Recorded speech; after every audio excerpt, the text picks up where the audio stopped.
بسم اللہ الرحمن الرحیم۔ حضرت عائشہ صدیقہ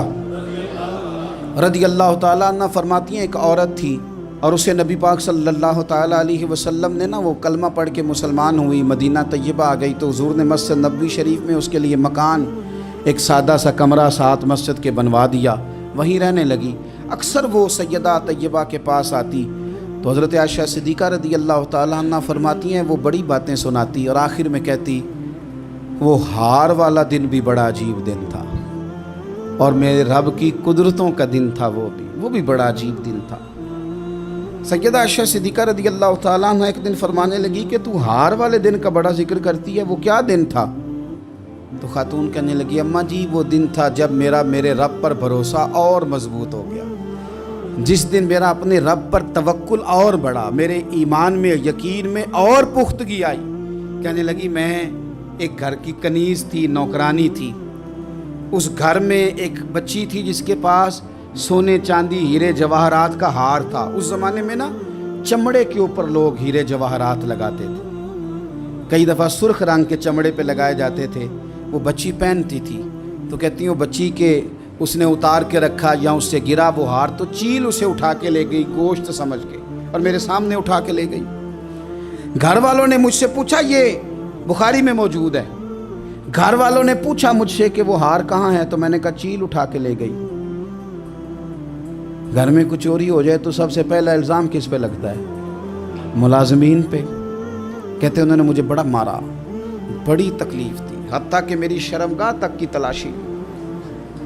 میری عزت اتنی خراب کی میں بتا نہیں سکتی۔ میں نے اپنی زندگی میں ایک واقعہ دیکھا، ایک امیر گھر میں چوری ہو گئی، ملازم کو اتنا مارا کہ وہ چارپائی پہ پڑ گیا،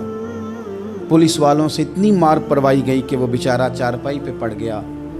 اور پھر وہ اتنا بیمار ہوا اور کچھ دنوں کے بعد پتہ چل گیا کہ چور تو اپنا بیٹا ہے ان کا، پھر اس کا انتقال ہو گیا۔ اب وہ سیٹھ صاحب اور گھر والے آ کے مرنے والے کے کان میں معافی مانگ رہے ہیں، کان میں۔ تو میں نے ان سے پھر کہا تھا کہ یہ تو اب چلا گیا ہے، تمہارا زور چلتا تھا نا تو تم نے قانون خریدا اور تم نے اسے جتنا ہو سکا تم نے اسے مار پڑوائی، تمہارے پاس جو عدالتیں تھیں تم نے وہاں کارروائی کی، اب ایک عدالت قیامت کے دن لگے گی۔ یہ کمزور تھا نا، کچھ کر نہیں سکا۔ میرے نبی پاک صلی اللہ علیہ وسلم نے فرمایا سن لو، اگر سینگ والی بکری نے بغیر سینگ والی بکری کو تکلیف دی ہوگی نا تو قیامت کے دن اسے بھی بدلہ دینا پڑے گا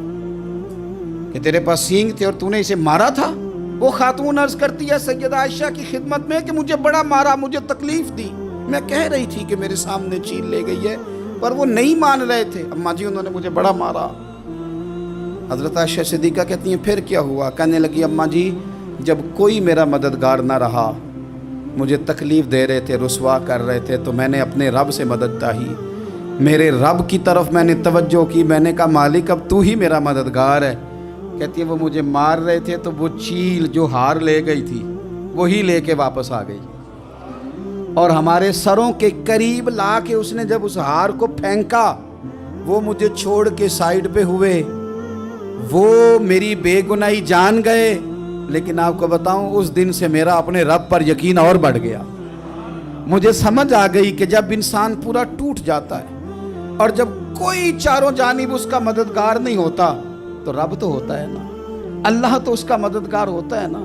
وہ تو پھر اپنے اس بندے کی مدد کرتا ہے نا، پھر وہ تو توانائی دیتا ہے نا، وہ تنہا نہیں چھوڑتا،